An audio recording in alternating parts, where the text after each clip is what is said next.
Ceux qui ont été remplis du Saint-Esprit pour la première fois ce soir, pendant que je prêche, vous avez le droit de parler en langue. Continuez, continuez, continuez. Vous l'avez reçu, c'est fait. C'est ça. Et il va continuer à vous remplir, vous inonder. En fait, on se déverse, on se déverse, on se déverse et il nous remplit. Quand on ne se déverse pas et qu'on garde tout à l'intérieur de nous, il ne peut pas nous remplir. Mais quand on se déverse, c'est là qu'il nous remplit à nouveau. Et Jésus-Christ a dit dans l'évangile de Jean, je crois que c'est au chapitre 7, il a dit que celui qui croit en lui, des fleuves d'eau vive couleront de son esprit. Quand j'ai lu cette parole, et je l'ai lu plusieurs fois, je la lisais comme beaucoup de gens, jusqu'à ce qu'un jour je me dise, mais si Jésus a dit ça, c'est qu'il doit avoir une certaine réalité. Je peux être constamment rempli du Saint-Esprit et expérimenter ces fleuves dans le Saint-Esprit, dans ma vie chrétienne.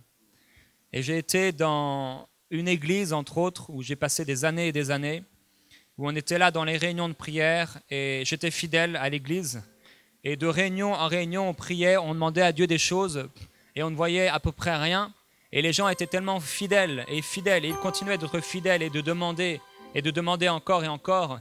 Et en fait, un nombre parmi eux était simplement dans une religion, dans une routine. Et on se regardait les uns les autres et on pensait que c'était ça la vie chrétienne. Et si vous avez cru que c'est ça la vie chrétienne, c'est vivre d'une façon complètement naturelle, vous vous êtes complètement trompé sur ce qu'est la réalité chrétienne, vivre avec le Seigneur Jésus-Christ. La vie chrétienne, ce n'est pas une vie où on est là simplement à lire la Bible et à aller à l'église. Mais la vie avec Christ, la vie chrétienne, c'est effectivement une vie avec Christ, dans le Saint-Esprit, dans sa présence glorieuse.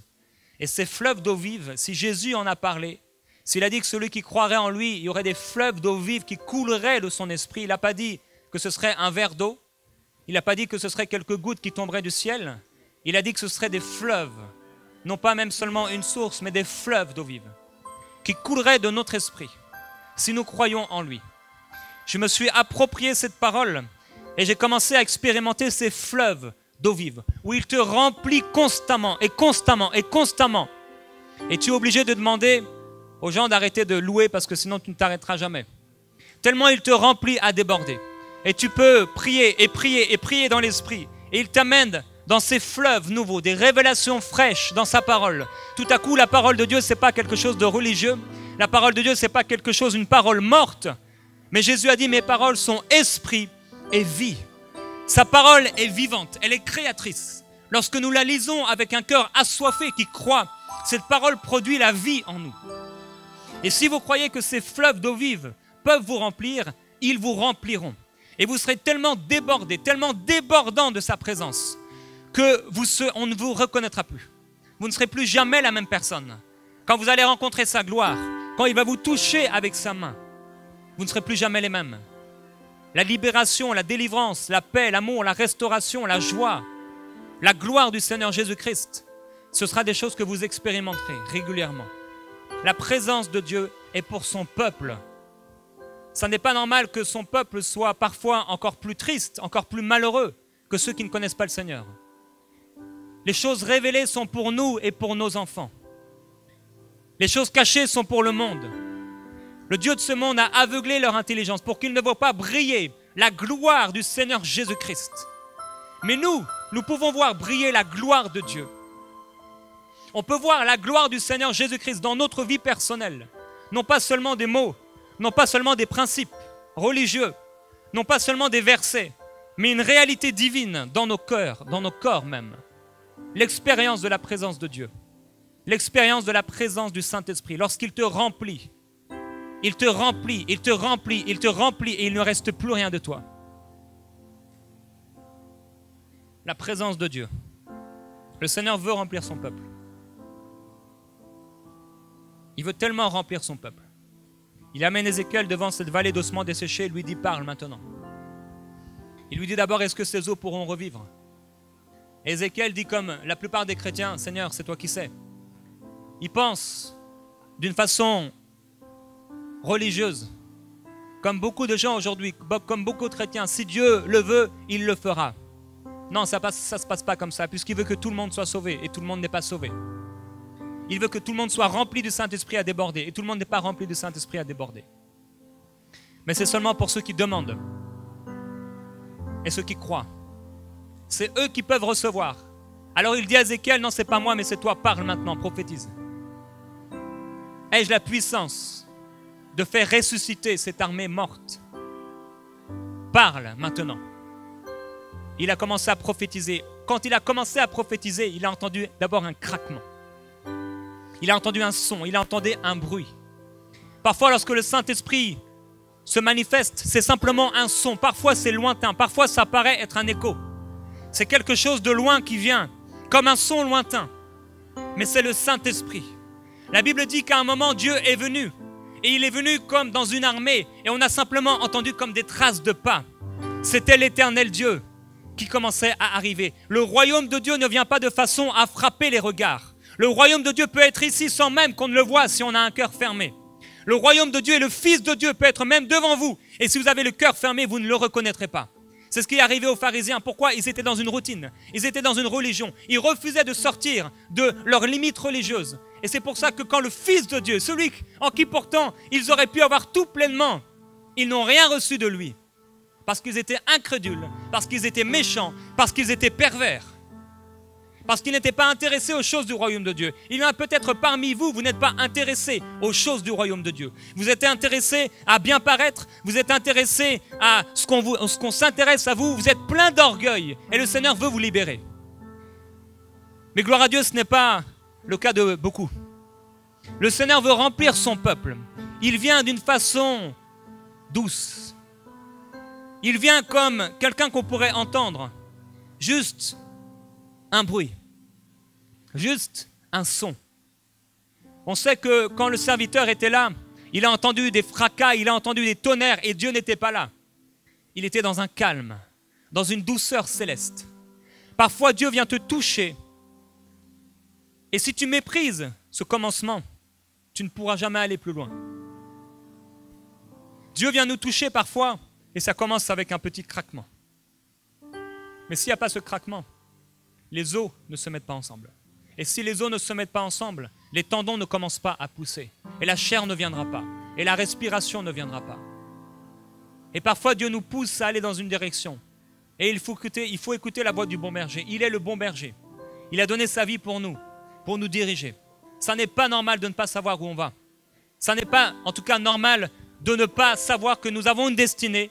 Et ça n'est pas normal de ne pas avancer quelque part. On doit aller en direction de la gloire de Dieu. Plus en plus qu'on avance et de plus en plus on s'approche de lui. Mon désir, c'est de le connaître. L'apôtre Paul avait tout vu. Il avait tout connu. Et pourtant, à la fin de son ministère, il dira encore, mon désir, c'est de le connaître lui, la puissance de sa résurrection et la communion de ses souffrances. La grâce de pouvoir souffrir pour celui qui nous a aimés. Et la grâce de pouvoir connaître la puissance de sa résurrection. On chante parfois dans nos chants la gloire de Dieu. On chante la puissance de la résurrection. Mais il est temps qu'on la vive. Il est temps qu'on expérimente la présence de Dieu.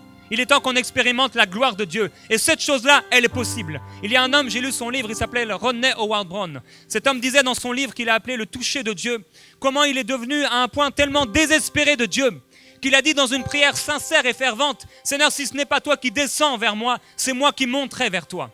Ce genre de prière, non pas parce qu'on photocopie quelqu'un, mais parce qu'on est arrivé à un tel désir de voir le Seigneur agir, de voir Dieu agir, nous amène dans la gloire.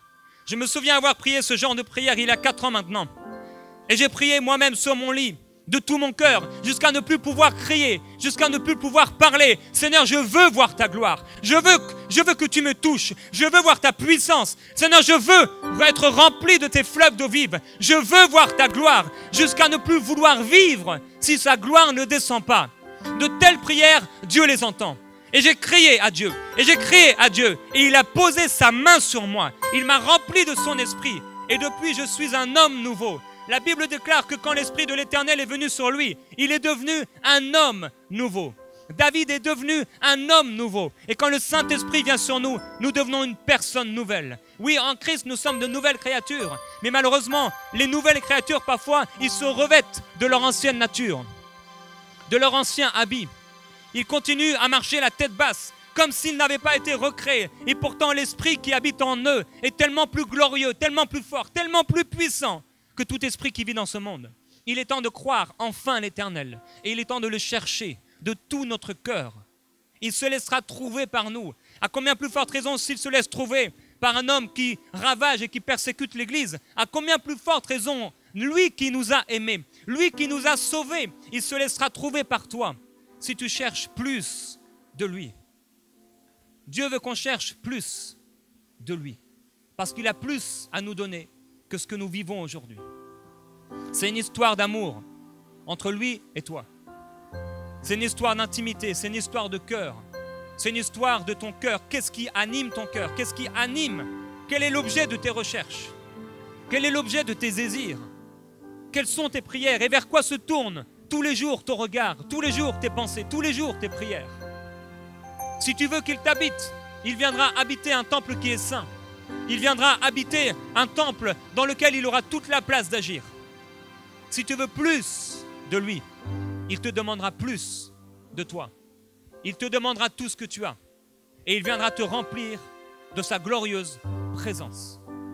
Dieu vous appelle et il t'appelle personnellement à le rechercher, à des temps d'intimité où tu es dans ta maison, dans ta chambre de prière, à le chercher de tout ton cœur, jusqu'à être rempli par lui, jusqu'à le trouver. Oui, le chercher jusqu'à le trouver. Souvent, on ne cherche pas Dieu. Et parfois, on le cherche sans le chercher jusqu'à le trouver. Mais il dit que si on le cherche de tout son cœur, il se laissera trouver par nous.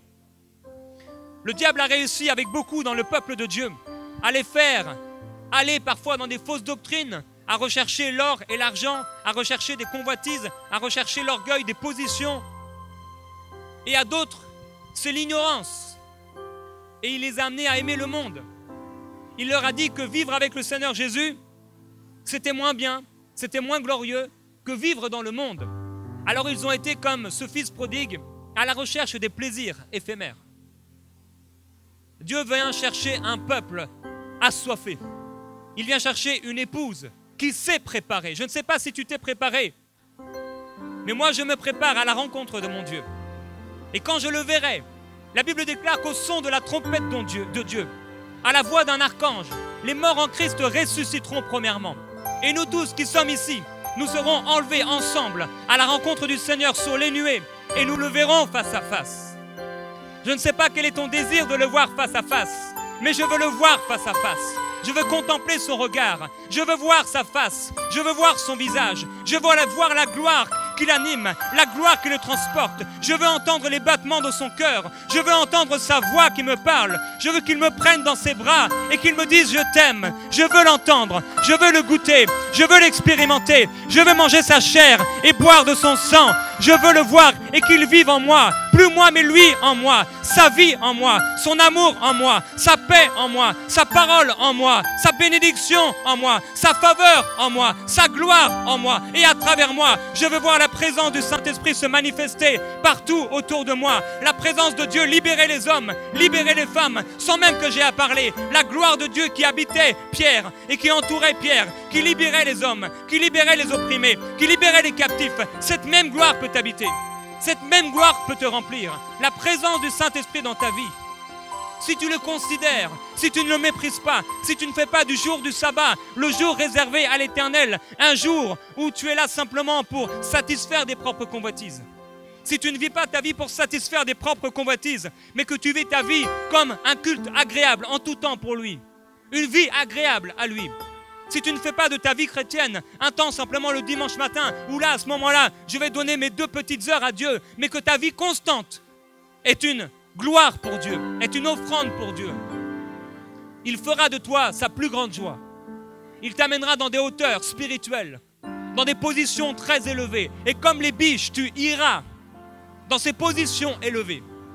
Comme Moïse a été loin, loin dans les hauteurs, tellement loin qu'il n'avait plus faim, tellement loin qu'il n'avait même plus la pensée de la nourriture. Il n'avait plus la pensée de l'homme. Il n'avait plus la pensée de la poussière. Le peuple était resté dans la poussière, mais lui, il est monté parce qu'il avait soif du Dieu vivant.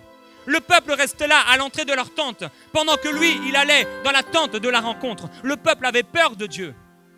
Le peuple voyait Dieu comme un homme cruel et méchant. comme un homme qui est là pour faire du mal, un Dieu qui est là pour faire du mal et qui envoie des accidents, comme si Dieu envoyait des accidents, qui est là pour faire du mal, comme si Dieu était là pour faire du mal. Il est venu pour faire du bien. Il est venu pour libérer, il est venu pour guérir, il est venu pour restaurer, il est venu pour te diriger et que tu sois rempli du Saint-Esprit jusqu'à déborder, jusqu'à ce qu'on ne te reconnaisse plus. Il veut te remplir et t'immerger de sa présence. Moïse avait soif de Dieu. Il a dit, Seigneur, fais-moi voir ta gloire.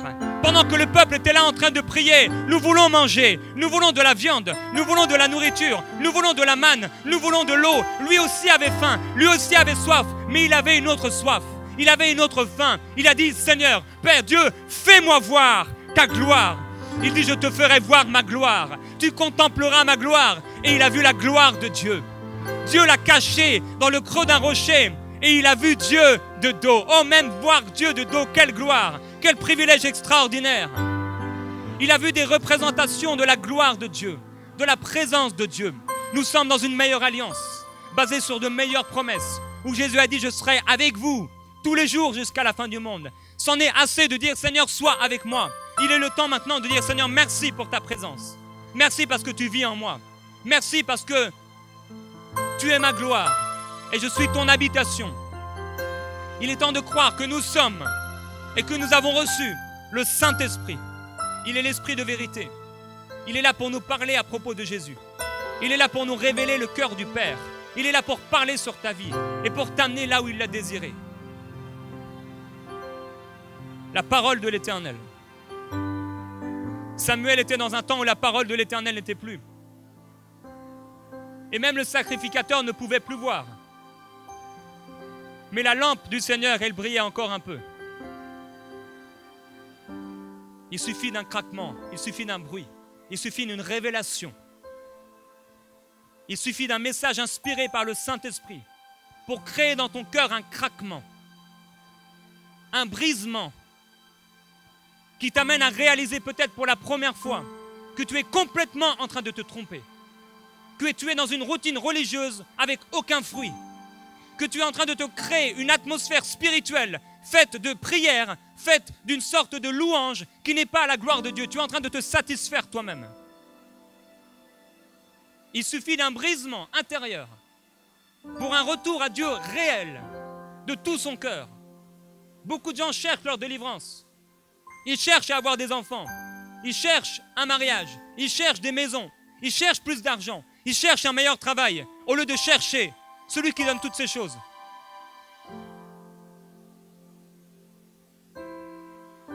Je prie que la gloire du Seigneur Jésus-Christ, vous puissiez l'expérimenter, vous puissiez la vivre, que vous puissiez goûter à non des instants, mais à des heures dans sa présence, où la présence de Dieu vous amène à ne plus pouvoir parler, à ne plus pouvoir bouger, simplement le regarder, simplement voir sa face et son visage, voir la gloire de votre Créateur. Celui qui vous a tellement aimé, qu'il est venu sur la terre agoniser, souffrir, pour vous envoyer le Saint-Esprit. Il nous a envoyé le Saint-Esprit. Et de la même façon que Jésus-Christ a été rejeté par ce qui était l'époque l'Église, le temple, de la même façon aujourd'hui le Saint-Esprit est rejeté et méprisé, et tellement méconnu par l'Église. Aujourd'hui, le Saint-Esprit est dans le cœur de beaucoup d'hommes et de femmes qui ont été sauvés. Et il est là mis dans une petite place, tellement attristé. Il est écrit, n'attristez pas le Saint-Esprit de Dieu, pour lequel vous avez été scellés pour le jour de la rédemption. Combien de fois nous l'avons attristé? Combien de fois nous l'avons méprisé? Combien de fois on est venu à l'église sans même préparer nos cœurs dans une religion? Combien de fois on s'est plus préparé, on a plus préparé nos habits et notre maquillage plutôt que notre cœur pour arriver dans la maison de Dieu? On est venu tellement de fois sans attente, sans rien demander, sans rien vouloir, sans vouloir même rencontrer le Seigneur. On est venu de la même façon à l'église qu'on serait entré dans un supermarché. Combien de fois avons-nous méprisé le Saint-Esprit? Combien de fois avons-nous rejeté la parole de Dieu? Avons-nous écouté des messages sans intérêt, sans désir personnel de vivre quelque chose avec Dieu? Combien de fois Dieu nous a appelés à la repentance et nous n'avons pas écouté sa voix? Combien de fois il nous a dit de revenir à lui et on s'est dit que c'était pour les autres. On s'est dit qu'on était assez bien. On s'est dit comme les pharisiens, mais moi je connais. Et Jésus leur dit, parce que vous dites que vous connaissez, eh bien vous ne connaissez rien, vous êtes aveugles et ignorants. Et il dira à cette église, dans l'Apocalypse, tu dis que je suis riche, que je n'ai besoin de rien, et tu ne sais pas que tu es misérable, nu et aveugle. Achète de moi un collier pour oindre tes yeux, et que je puisse mettre un vêtement blanc sur toi.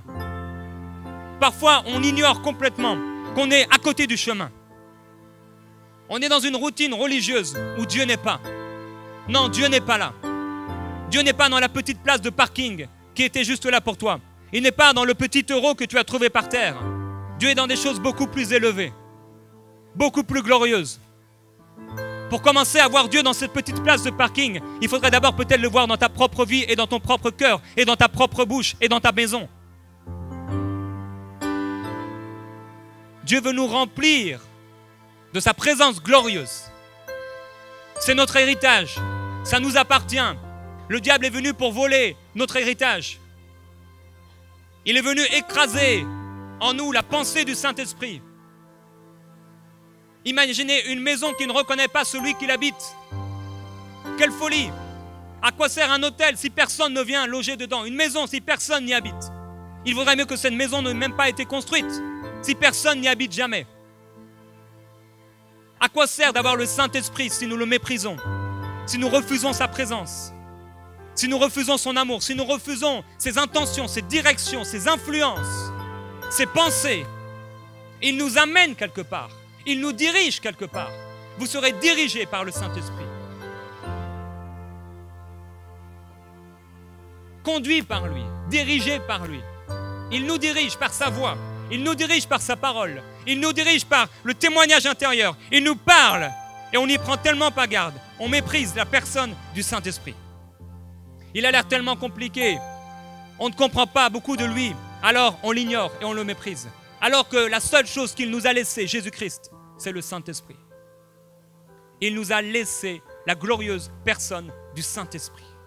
Et l'Esprit de Jésus-Christ n'est pas mort. L'Esprit de Jésus vit encore. L'Esprit de Jésus veut se manifester dans ta maison. Il veut se manifester dans ta vie. Mais il est temps d'arrêter de penser à toi et de penser un peu aux intérêts de ton Père. Il est temps de penser aux intérêts de l'Esprit qui habite en toi. Parce qu'il a des intérêts élevés pour ta maison, mais il a des intérêts élevés pour le monde perdu. Le Saint-Esprit est avec celui qui a le cœur affligé, brisé et contrit. C'est avec ce type de personnes que le Saint-Esprit aime aller. Non pas avec eux, ceux qui sont pleins d'orgueil, pleins de désirs égoïstes, mais il est avec ceux qui sont brisés de cœur. Seigneur, fais revivre ton œuvre. Fais revivre ton œuvre. Il se révèle à celui qui a soif. Sa présence glorieuse, elle vient se manifester pour celui qui a faim et soif de plus de lui. Il ne viendra pas donner à boire et à manger à celui qui est déjà rassasié. La Bible nous dit que celui qui est rassasié, il foule aux pieds le miel. Mais celui qui est affamé, il mange et il est prêt à manger presque tout ce qu'on lui donnera. Quand tu es affamé par lui, affamé de lui, toute parole qui sort de la bouche de Dieu est une nourriture pour ton âme. Tu ne méprises plus sa parole. Tu as un intérêt pour sa parole. Et lorsque tu la médites, c'est avec un cœur ouvert. Tu ne la lis pas comme on pourrait lire un livre. Mais lorsque tu lis cette parole devient vivante en toi. Il est dit ici, juste en passage, qui dit que Daniel, 3 fois par jour, se mettait à prier et à louer Dieu. N'est-ce pas étonnant que Dieu l'ait délivré de la fosse au lion? Non, ce n'est pas étonnant, parce qu'il avait déjà été dans cette fosse en prière. Il avait déjà été dans cette fosse en louange à Dieu. Il avait déjà été offert à Dieu. Il s'était déjà offert à Dieu, corps, âme, esprit. Alors lorsqu'il était dans cette fosse au lion, les lions l'ont trouvé inconsommable. Ce n'était pas de la nourriture. C'était l'esprit de l'Éternel dans cette fosse au lion. Et ces lions ont mangé une autre nourriture. Jésus dira, moi j'ai une autre nourriture. Il était là auprès de cette femme et il l'a amenée à lui. Il lui a parlé de ces fleuves d'eau vive. Il lui a parlé de cette eau qu'elle venait constamment chercher. Elle venait constamment chercher. Et comme elle venait constamment chercher des maris et des relations, de la même façon, elle venait constamment chercher cette eau. Et elle n'était pas rassasiée. Ou en tout cas, elle n'était pas abreuvée. Et Jésus lui dit, mais tu n'es pas abreuvé. Il lui montre qu'elle n'est pas abreuvée, qu'elle recherche constamment cette eau. Il lui dit, moi je suis prêt à te donner une eau avec laquelle tu n'auras plus jamais soif. Cette femme a été bouleversée. Elle est partie aller annoncer. Et quand les disciples sont arrivés, ils ont été surpris d'abord, premièrement, de la voir avec une femme. Et les disciples étaient là pressant Jésus de manger. Ils avaient été faire les courses et ils le pressaient de manger. Beaucoup de gens sont pressés dans le monde. Tellement pressés, les occupations, le crédit à rembourser, les enfants à s'occuper, le travail. On est tellement pressés et le monde nous presse. Et de plus en plus, même le seul temps libre qu'on avait, il est pris maintenant par des téléphones. Il est pris par des GSM. Il est pris par toutes sortes de choses. Même jusque dans les toilettes, tu es là avec ton téléphone. Jusque dans la voiture, tu es là et tes pensées sont constamment connectées à des choses naturelles. Au lieu d'être connectées à l'esprit de l'Éternel. Ils étaient là en train de presser Jésus pour manger. Et Jésus leur a donné une révélation extraordinaire. Il a dit, mais moi, j'ai une nourriture à manger que vous ne connaissez pas. Les disciples marchaient avec Jésus. Jésus lui-même était devant eux. Ils avaient, entre guillemets, plus que nous. Même si effectivement, il est favorable et préférable d'avoir le Saint-Esprit maintenant. Mais Jésus était quand même avec eux. Jean pouvait se coucher sur la poitrine de Jésus. Quelle gloire! Ils l'ont vu, certains d'entre eux. Et Jean, il faisait partie. Sur la gloire, dans la gloire sur la montagne. Ils l'ont vu transfigurer. Ils ont fait des expériences glorieuses. Mais ils ne connaissaient pas cette nourriture. Semblable à cette foule qui suivait Jésus, cherchant leur propre nourriture. Il dit, moi, ma nourriture, c'est d'accomplir la volonté de mon Père. Cette nourriture, elle est pour toi.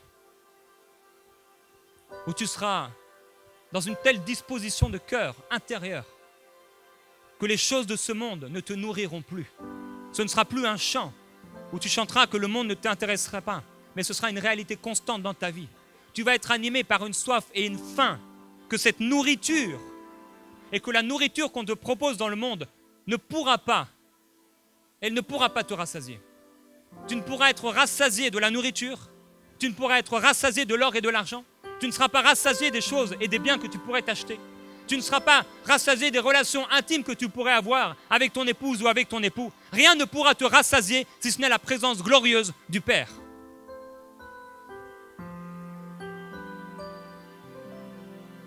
C'est de telles personnes qui ont pu aller jusqu'au bout. De telles personnes comme l'apôtre Paul qui a dit, moi j'ai combattu le bon combat. Lui qui a dit, je veux le connaître, lui, et la puissance de sa résurrection. Et aussi il est écrit, nous le connaissons, mais maintenant nous ne le connaissons plus selon la chair. Nous le connaissons selon l'esprit. Et il dira même, nous ne connaissons plus personne selon la chair, mais nous le connaissons selon l'esprit.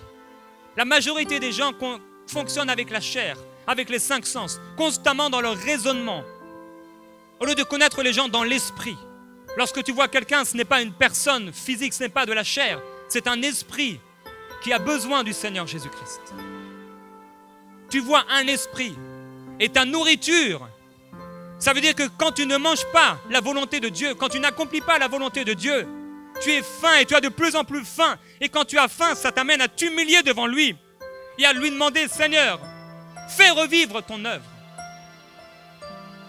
Utilise le vase que je suis pour manifester ta gloire et ta présence, pour guérir les malades, pour libérer les captifs, pour rendre la vue aux aveugles, pour libérer les opprimés, pour annoncer une bonne nouvelle aux pauvres. Celui qui est rassasié foule aux pieds, même le miel.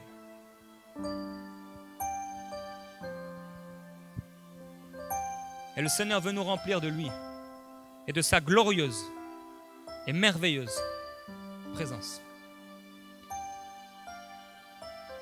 C'est dans la prière que Dieu est devenu mon amour et mon Dieu. C'est dans la prière que Dieu est devenu l'Esprit de Jésus pour moi. C'est là qu'il s'est révélé à moi. C'est dans la prière que je l'ai connu comme l'époux qui vient chercher l'épouse. Il m'a amené dans l'adoration et à contempler sa gloire. Par grâce, une grâce totale. Il dit, venez à moi simplement et buvez de l'eau gratuitement. Prenez sans rien avoir. Mangez gratuitement. Aujourd'hui, on veut beaucoup acheter. On essaie d'acheter la faveur de Dieu. On essaie d'acheter un peu d'approbation de Dieu, alors qu'il nous aime. Nous lui appartenons. Nous sommes sa propriété. Et il nous donne tout gratuitement quand il trouve la faim, la soif. Quand il trouve quelqu'un qui le recherche pour qui il est. Lorsque tu seras dans la prière, dans la dimension de l'esprit et non pas dans la chair, il te révélera son cœur. Il te révélera sa nature. Il te révélera son amour. Ses paroles deviendront esprit et vie. Tu t'en nourriras et tu nourriras le monde avec cette révélation. Tu seras comme cet arbre planté près d'un courant d'eau qui porte son fruit en sa saison et dont le feuillage ne se flétrit pas. Tu auras beau vieillir et même si ton corps extérieur semble se détruire peu à peu, ton être intérieur se fortifiera. Jésus-Christ a été dans le désert et il a été là 40 jours parce qu'il savait que Dieu l'appelait à quelque chose de puissant. L'Esprit de Jésus, l'Esprit de Dieu l'a amené là, dans ce désert, parce qu'il cherchait quelque chose. Il y a un type de jeune qui vient dans la vie parce que le monde ne nous nourrit plus.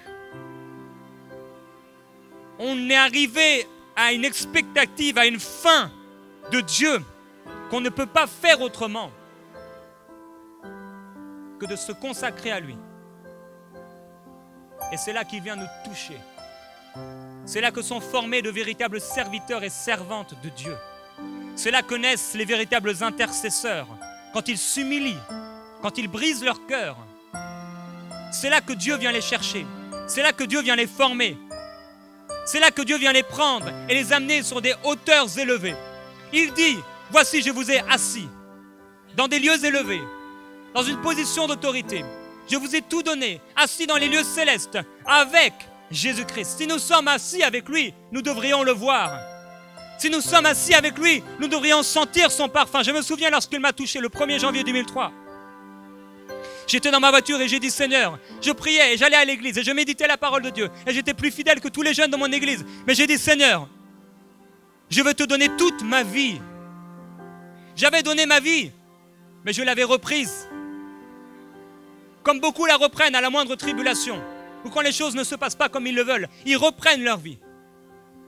J'ai dit, Seigneur, je veux te donner entièrement ma vie. À ce moment-là, une présence d'amour, j'ai vu sa présence, comme un manteau, comme une nuée, descendre dans ma voiture. Une présence d'amour extraordinaire. Et je me suis mis à pleurer, à demander pardon au Seigneur pour tous mes péchés, pour tout ce que j'avais fait de mal. Et sa présence d'amour, et je sentais Dieu qui me disait, je t'aime, je t'aime, je t'aime. Et à un moment, je pleurais tellement, j'ai dû m'arrêter sur le bord de la route. Et là, je pleurais dans son amour, baptisé dans son amour. Et à un moment, j'ai senti que c'est comme si Dieu repartait, mais il avait laissé quelqu'un en moi. Je suis rentré chez moi à la maison et ma mère qui était pourtant chrétienne, je n'ai pas voulu lui parler. Je me suis dit, elle va me prendre pour un fou. Et la présence de Dieu était sur moi. Je suis entré dans ma chambre et là, il y avait un parfum. Le parfum de Jésus. Si nous sommes assis avec lui, nous devrions sentir son parfum. Nous devrions le voir, nous devrions le goûter. Il dit, voyez, et goûtez combien le Seigneur est bon. Il est bien d'entendre parler de lui. Et l'homme a dit, maintenant, j'avais entendu parler de toi, mais maintenant mon œil te voit. Si Moïse a pu voir une représentation de la gloire de Dieu, nous qui sommes sauvés et qui vivons dans une nouvelle alliance, à combien plus forte raison nous devrions voir sa gloire. Nous devrions au moins toucher à son manteau. On devrait au moins goûter à la nuée dans laquelle les Israélites ont pu passer. On devrait l'expérimenter et le rechercher de tout notre cœur jusqu'à le trouver. Il dit qu'il répandra encore des libations, des offrandes. Il libérera la pluie de l'arrière-saison pour celui qui n'est pas rassasié de la pluie d'antan, de la pluie du passé, mais qui veut cette pluie qui vient de l'arrière-saison, pour arroser, pour faire du bien, pour bénir, pour remplir, pour arroser. Si souvent notre cœur s'est endurci tellement à cause du péché, notre cœur est tellement endurci, on ne réalise pas la dureté de notre cœur. On peut passer une semaine sans le chercher, peut-être même 2 semaines sans crier à lui. Notre cœur s'est endurci. Nous ne sommes pas des amoureux. Nous avons oublié de remplir la lampe de cette huile précieuse.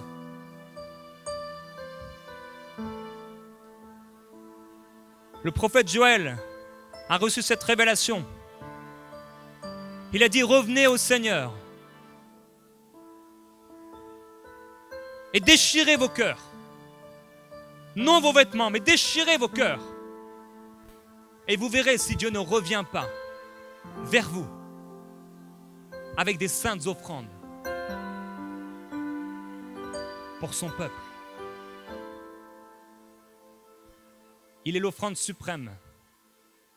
Il est tout ce que nous avons. Quand il devient tout ce que tu as, quand il devient la recherche et le désir de ton esprit, la recherche de ton cœur, tu expérimentes sa vie. Tu expérimentes sa parole.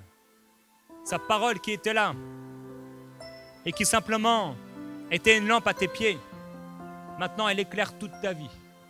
Maintenant, elle t'habite. Et petit à petit, d'année en année, tu commences à t'identifier dans des passages de l'Écriture et ils deviennent vivants pour toi. C'est ce que le Seigneur veut faire pour son peuple. Il veut le visiter. Parce qu'il n'est pas un Dieu avare. Il n'est pas un Dieu qui donne peu. Il donne abondamment. Il donne largement. Il veut que nous puissions prospérer à tous égards. Et que nous soyons pourvus à tous égards. Et que nous ayons même encore en abondance pour pouvoir donner à toute bonne œuvre. Il vient et s'il est un Dieu d'abondance. Il est un Dieu de grâce. Il est un Dieu qui vient partager gratuitement cette eau de la vie. Parce qu'il aime son peuple. Parce qu'il désire faire expérimenter à son peuple sa présence et sa gloire. Il y a des temps où on cherche le Seigneur. Et apparemment, j'ai vécu ce genre de soirée ou de temps où je le cherchais. Et je criais de tout mon cœur pour qu'il vienne me toucher. Et apparemment, il ne venait pas. Mais un jour ou 2 jours plus tard, il venait. Et j'ai réalisé que lorsqu'on le cherche réellement, il vient toujours. Quand j'ai commencé à crier à lui, et la première fois que j'ai crié à lui, c'était peut-être il y a 8 ans, il y a 9 ans. Je savais qu'il y avait quelque chose de plus. Et il m'a amené dans une faim et une soif de lui, où chaque jour je priais en langue, je priais en langue, je priais en langue, je priais en langue, je priais en langue. Je ne savais pas exactement ce qu'il allait me donner, mais je recherchais sa présence. Je recherchais quelque chose. Je savais qu'il avait quelque chose pour moi, pour son fils bien-aimé. Il avait quelque chose pour moi et je l'ai cherché. Il a commencé à me parler. Il a commencé à me visiter par des songes réguliers. Il a commencé à me montrer ce à quoi il m'appelait. Il m'a commencé à me montrer la gloire qu'il allait manifester si j'étais fidèle. Et je n'étais pas capable de me porter cette gloire. Et au début, quand sa présence venait sur moi, je m'endormais. C'est comme un manteau qui vient sur toi. Et petit à petit, j'ai commencé à expérimenter sa glorieuse présence. Elle est tellement glorieuse. Elle est préférable à toute chose dans ce monde. Je suis jeune et j'ai eu l'occasion pourtant de goûter à plusieurs choses dans ce monde. Mais il n'y a rien de comparable à lui. Quand il te remplit, tu n'as plus faim. Quand il te remplit, tu n'as plus envie de rien, si ce n'est de lui. Quand il te remplit d'une nourriture nouvelle. Et il te donne à la fois une faim nouvelle. Pour lui, pour la vérité. Cet amour de la vérité te pousse à le chercher toujours plus. Je me souviens un dimanche matin dans cette période où Dieu me visitait, où je priais. Chaque jour, je le recherchais. Je ne faisais que prier en l'esprit, prier dans l'esprit. Un dimanche matin, l'Église a commencé à expérimenter quelque chose, alors que la gloire de Dieu était sur moi. Dernièrement, j'ai vécu un temps de prière et de jeûne particulier qui a duré un certain temps. Et vers la fin, nous étions à l'église le dimanche matin et on m'a demandé d'aller prier pour les enfants alors que ma femme venait de prêcher. Il y avait des enfants qui étaient là et j'ai simplement commencé à peser ma main sur le premier enfant et tous les enfants ont été visités par le Saint-Esprit. Les voilà en train de parler en langue, les voilà en train de pleurer, les voilà en train d'avoir des visions, en train de ressentir à la fois les souffrances de Christ et à la fois la joie du Seigneur. Et ils ont été touchés par Dieu. Ma propre fille a prié dans l'esprit, on ne pouvait plus l'arrêter, elle était là pendant plusieurs heures, peut-être 2 heures, 3 heures, à prier, à pleurer, et à pleurer, et à pleurer. Il dit qu'il remplira même les plus jeunes. Il remplira les enfants, parce qu'ils ont un cœur humble. Et il dit que le royaume est pour ceux qui leur ressemblent. Ça suffit les beaux habits, ça suffit les belles apparences, ça suffit de se confier dans l'or et l'argent, de se confier dans des hommes, comme si les hommes pouvaient quelque chose pour nous. Il est temps de se confier en celui qui nous a créés. Il est temps de s'attendre à lui. Il est temps de regarder à lui. De lui vient notre nourriture. C'est lui qui nous rassasie. C'est lui qui nous bénit. C'est lui qui nous donne tout avec abondance pour notre plus grand plaisir. Parce qu'il nous aime d'un amour éternel. Il dit, je t'aime d'un amour éternel. Parce que je t'aime, je prendrai soin de toi. Parce que je t'aime, je te prendrai par la main et je t'amènerai dans le lieu que j'ai choisi. Parce que je t'aime, je te dirigerai. Parce que je t'aime, garde ta main. N'enlève pas ta main de la mienne. Mais laisse ta main avec ma main et devenons un ensemble. Tel il a marché, tel nous pouvons marcher. Tel il a été, tel nous sommes dans ce monde. Nous sommes sa gloire, nous sommes sa lumière. Nous sommes son héritage. Et combien est béni l'homme qui a autour de sa table des fils nombreux. Nous sommes ses fils. Nous sommes ses filles. Et son cœur en est réjoui. La présence de Dieu.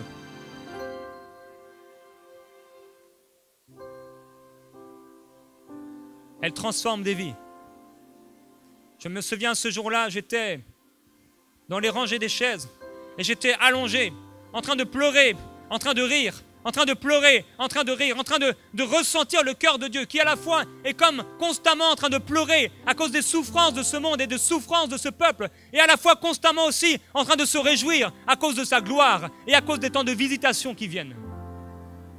L'homme est une vapeur qui paraît pour un temps et qui disparaît. Et dans ce temps particulier, nous avons la grâce de pouvoir démontrer à Dieu notre amour pour lui parce que nous allons le voir face à face. Et chacun aura à rendre compte devant lui. L'homme le plus orgueilleux de cette salle aura à rendre compte de lui. Il le verra face à face et Dieu lui demandera des comptes pour toute chose qu'il a faite, pour toute injustice qu'il a faite, pour tout abus qu'il a fait, pour toute méchanceté qu'il a fait, pour chaque action qu'il a fait. Dieu lui demandera pourquoi. Dieu lui demandera des comptes. Et à ce moment-là, on ne pourra pas dire oui mais Dieu, oui mais Dieu, oui mais Dieu.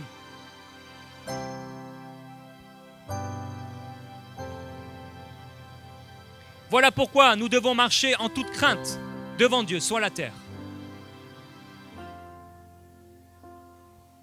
Le craindre parce qu'il est un Dieu saint. Le craindre parce qu'il est aussi un feu dévorant. Et ceux qui l'ont méprisé seront méprisés. Mais ceux qui l'ont honoré sur la terre seront honorés dans les cieux. Voilà pourquoi vous devez l'honorer sur la terre. Vous devez l'honorer dans la façon dont vous vivez. La façon dont vous mangez, la façon dont vous vous habillez, la façon dont vous vous comportez, la façon dont vous parlez, la façon dont vous dépensez votre argent, la façon dont vous dépensez le temps qu'il vous a donné. La façon dont vous vous comportez en tant que père, en tant que mari, en tant qu'enfant, en tant que serviteur et en tant que maître. Tout doit être sanctifié par la prière. Il veut faire de nous des vases d'honneur entre ses mains.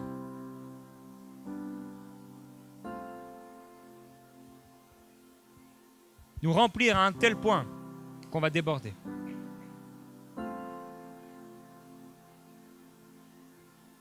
On est arrivé auprès de Néhémie, on lui a parlé de ce qui s'était passé à Jérusalem.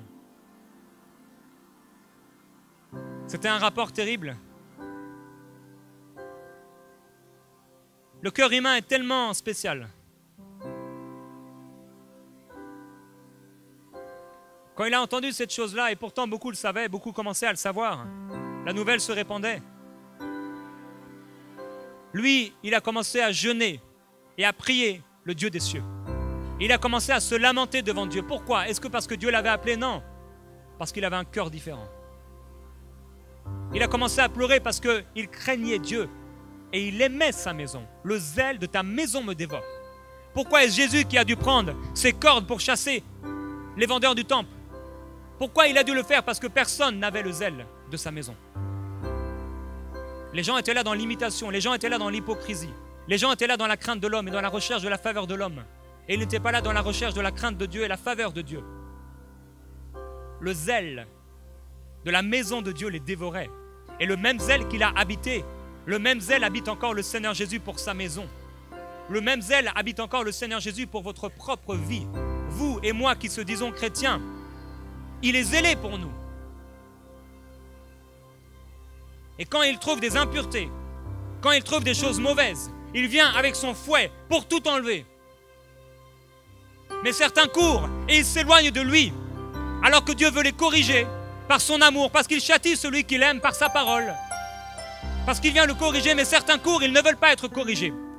Et après ils se retrouvent comme Jonas, au fond du grand poisson. Seigneur, où es-tu? Parce qu'ils ont couru tellement loin de Dieu qu'il voulait les corriger pour les amener plus près de lui. Néhémie a entendu ça, il a commencé à pleurer, il a commencé à dire, Seigneur, donne-moi ta faveur. Et Dieu, à ce moment-là, a touché son esprit et lui a donné la faveur du roi. Et cet homme, malgré les tribulations, malgré les temps difficiles, sa vie est comme un exemple pour nous. Il a reconstruit la muraille. Il a prié. Il a cherché le Dieu des cieux. Il s'est attendu à Dieu. Et il a travaillé de ses mains. Et il a prié avec son cœur. Et il a travaillé de ses mains. Et il a prié avec son cœur. Et il a donné des directions animées par le Saint-Esprit, avec un amour pur pour Dieu.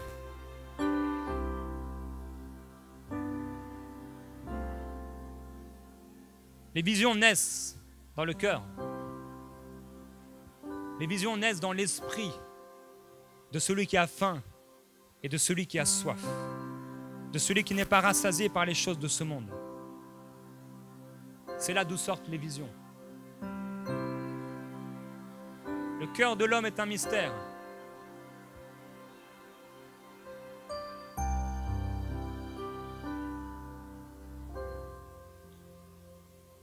Il est écrit, Rebecca eut des jumeaux nés d'un seul et même père de notre ancêtre Isaac. Or Dieu a un plan qui s'accomplit selon son libre choix et qui dépend non des actions des hommes, mais uniquement de la volonté de celui qui appelle. Et pour que ce plan demeure, c'est avant même la naissance de ses enfants, et par conséquent, avant qu'il n'ait fait ni bien ni mal, que Dieu dit à Rebecca, l'aîné sera assujetti au cadet. Ceci s'accorde avec cet autre texte de l'Écriture, j'ai aimé Jacob et pas Ésaü. Mais alors que dire, Dieu serait-il injuste? Loin de là. Car il a dit à Moïse, je fais grâce à qui je fais grâce, et j'aurai pitié de qui je veux avoir pitié. Cela ne dépend donc ni de la volonté de l'homme, ni de ses efforts, mais de Dieu qui fait grâce. Quelle a été la grande erreur d'Ésaü? Il a méprisé le Saint-Esprit pour un plat de lentilles. Il a méprisé ce qui était saint. Il a méprisé ce qui était pur, son héritage en Dieu, pour un plat de nourriture. Toutes les fois où nous méprisons ce qui est saint et pur, pour quelques minutes de jouissance physique, pour quelques heures de gloire humaine, nous méprisons sa présence. Toutes les fois où le Saint-Esprit est attristé, je prie que tu n'attristes pas le Saint-Esprit de Dieu. Je prie que vous n'attristiez pas le Saint-Esprit de Dieu. Qu'aucune parole mauvaise, aucune parole déshonnête, aucune parole mensongère ne sorte de votre bouche. Parce que ce n'est pas ce qui entre dans l'homme qui le rend impur, mais c'est ce qui en sort. Tous les adultères, l'immoralité, la débauche, le vol, la cupidité, le mensonge, l'injustice, c'est ce qui pourrit le cœur d'un homme. Dans Isaïe 58, il parlera du véritable jeûne. Il dira à son peuple et à ces gens-là particulièrement, ces gens qui vivaient dans l'injustice, ces gens qui étaient méchants, ces gens qui frappaient durement du poing sur la table, il leur dira, vous ne jeûnez pas comme le veut ce jour. Vous jeûnez pour vous-même. Et pendant que vous jeûnez, vous disputez vos employés et vous êtes méchants avec les gens. Pendant que vous jeûnez, vous frappez durement du poing sur la table. Comment Dieu pourrait agréer de telles personnes? Il ne les agrée pas. De telles personnes ne sont pas agréables à Dieu. Dieu ne peut pas trouver agréable l'infidèle.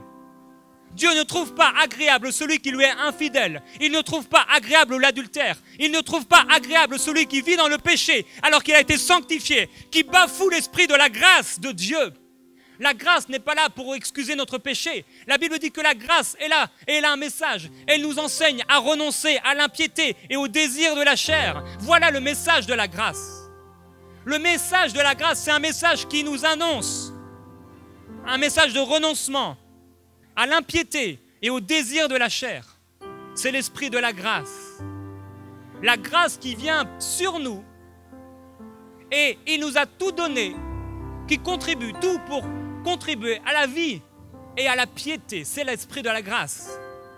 L'esprit de la grâce, il nous l'a donné. Et nous pouvons marcher sur la terre en toute sainteté devant lui. Nous pouvons marcher dans la sainteté et arriver à une mesure de sainteté où nous pouvons expérimenter cette parole. Vous serez saints, car je suis saint. Je me souviens dans ce temps et dans ces temps de visitation, il y a plusieurs années où je priais et je recherchais Dieu. Et à un moment, je me suis senti tellement saint par une révélation. La sainteté de Dieu, c'est tellement glorieux. En partageant avec un frère, je lui ai dit, je me sens tellement saint. Il a trouvé ça bizarre et étonnant. Mais c'était la révélation que Dieu m'avait apportée. Vous serez saints parce que je suis saint. Et il faut que la sainteté parvienne à son terme. Il faut que la patience arrive aussi à son terme. Afin que vous soyez complètement patient et persévérant et qu'il ne vous manque rien et que vous deveniez inébranlable. Dieu veut vous rendre inébranlable. Inébranlable. Quelles que soient les oppositions, quelles que soient les attaques, il veut vous rendre fort, conquérant, plus que vainqueur. Il a fait de vous des plus que vainqueurs. Il a dit, ils seront mon peuple, ils me connaîtront, je serai leur Dieu et je marcherai au milieu d'eux. Et je serai en eux, moi et mon Père, nous viendrons habiter en vous. Il est ressuscité, le tombeau a été ouvert et il est venu parmi ses disciples qui étaient incrédules. Ils ne croyaient pas ceux qu'il avait vus ressusciter. Et ils étaient là dans la maison enfermés et ils avaient peur, ils marchaient dans la peur. Combien d'églises marchent dans la peur? Ils sont enfermés, le monde ne sait pas qu'ils sont là. Et Jésus est venu au milieu d'eux. Et il a proclamé la paix sur eux. Et il a dit, pourquoi n'avez-vous pas cru? Et il dit, heureux ceux qui ont cru sans avoir vu. Il est venu ressusciter plein de gloire. Et la Bible dit que littéralement, il a soufflé en eux. Et il leur a dit, recevez le Saint-Esprit. La première chose qu'il a faite avec ses disciples, il a soufflé en eux pour qu'ils reçoivent le Saint-Esprit. Et la dernière chose qu'il a faite, au moment où les disciples étaient là et qu'ils l'ont regardé partir, Jésus leur a dit, attendez la promesse du Père. Ils avaient reçu le Saint-Esprit en eux, mais ils n'avaient pas reçu le Saint-Esprit sur eux. Ils leur ont dit, attendez la promesse. Attendez de recevoir et d'être remplis du Saint-Esprit. Ils ne savaient pas ce que c'était. Il y avait seulement un bruit, seulement un message, seulement un craquement. Ils ressentaient dans l'esprit quelque chose. Alors ils se sont mis à prier avec fidélité et à rechercher le Seigneur Jésus-Christ. Ils ne savaient pas à quoi allait ressembler le Saint-Esprit. Ils ne savaient pas ce qui allait se passer. Ils avaient simplement une promesse de Dieu. Et fidèlement, ils l'ont recherché jusqu'à être remplis. Et le jour de la Pentecôte, ils ont tous été remplis du Saint-Esprit. 120 personnes dans la chambre haute. J'imagine que beaucoup avaient entendu parler de Jésus. Il y avait eu beaucoup de disciples autour de Jésus. Et pourtant, il n'y avait plus que 120 qui étaient là, à le chercher. Dieu viendra chercher un reste sur la terre. Une épouse qui s'est préparée.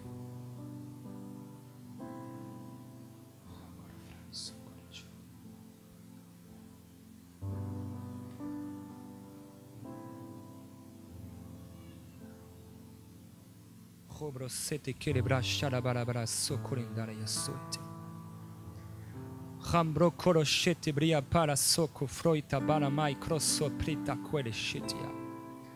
Rambro seke le mai to bro kile chiti bria prosa kala fraito koroshete bria white. Père, je prie qu'une soif nouvelle naisse dans le cœur de ton peuple ce soir. Je déclare ce bruit. Je déclare que les ossements desséchés reprennent vie maintenant. Que tous ceux qui avaient perdu leur intimité, tous ceux qui se sont perdus dans une religion, tous ceux qui étaient tellement préoccupés et pressés, comme les disciples l'étaient, à cause du monde,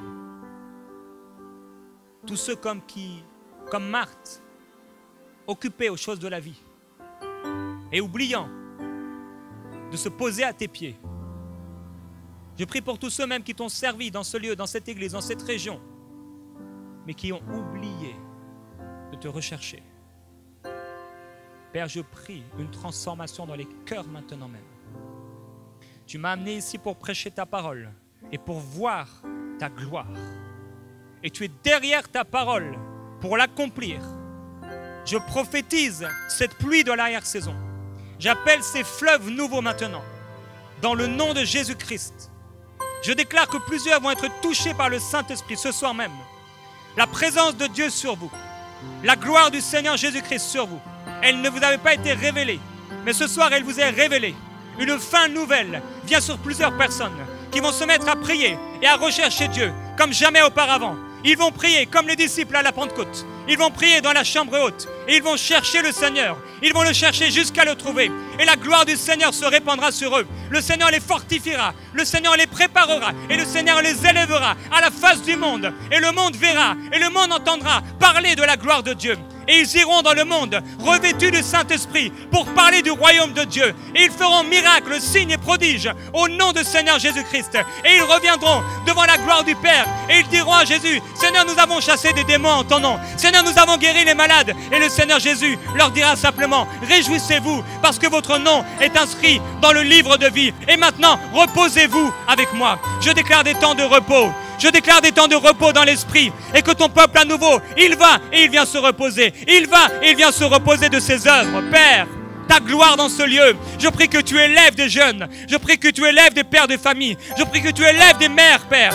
Des mères dans le nom de Jésus. Je prie pour les mamans dans ce lieu. Qu'elles puissent éduquer leurs enfants dans tes voies. Qu'elles puissent, Seigneur, amener des révélations dans le cœur de leurs enfants. Je prie qu'elles prient pour leurs enfants jusqu'au bout, Seigneur, pour former des Samuel, pour former des Gédéon, pour former des David. Père, je prie pour elles maintenant, qu'elles reçoivent richesse, révélation et grâce dans le nom de Jésus. Touche-les maintenant. Le Seigneur te dit, toi, mère, qui a été méprisée. Peut-être tu as été méprisée par ton mari, mais tu as été méprisée. Et Dieu te dit maintenant, ne pleure plus, fais-moi confiance. Crois seulement en moi, car j'ai entendu tes prières et j'ai vu tes supplications. Je suis là. Il entend les prières de son peuple.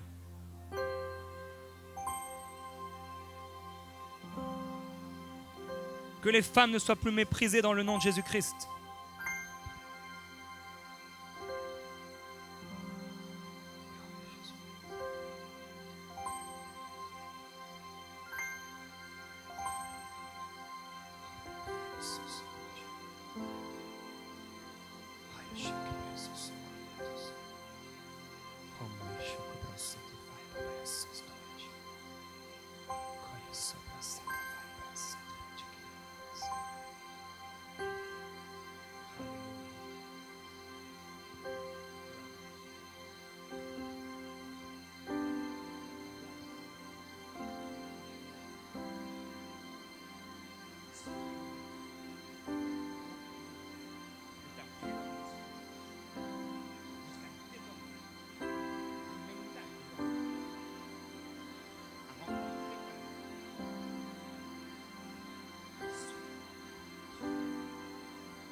Souffle sur ton peuple, Saint-Esprit, maintenant.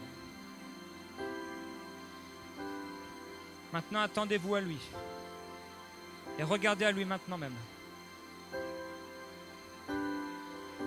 Soyez dans l'expectative.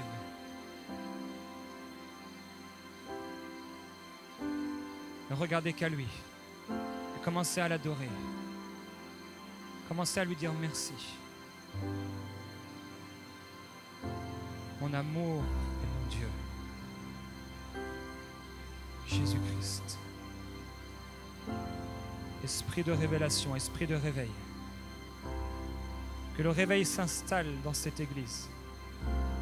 Que le réveil s'installe dans cette équipe ministérielle. Un feu, une foi renouvelée, une vision renouvelée, une vision beaucoup plus grande que l'actuelle, beaucoup plus élevée. Esprit de Jésus, maintenant, répands-toi maintenant même. Répands-toi dans cette salle. Esprit de Jésus. Là où vous êtes, vous pouvez vous lever simplement, comme un geste de foi pour recevoir de lui ce qu'il a à vous donner. Regardez à lui. Restons concentrés dans sa présence. Souffle, Seigneur Jésus. Souffle, Saint-Esprit.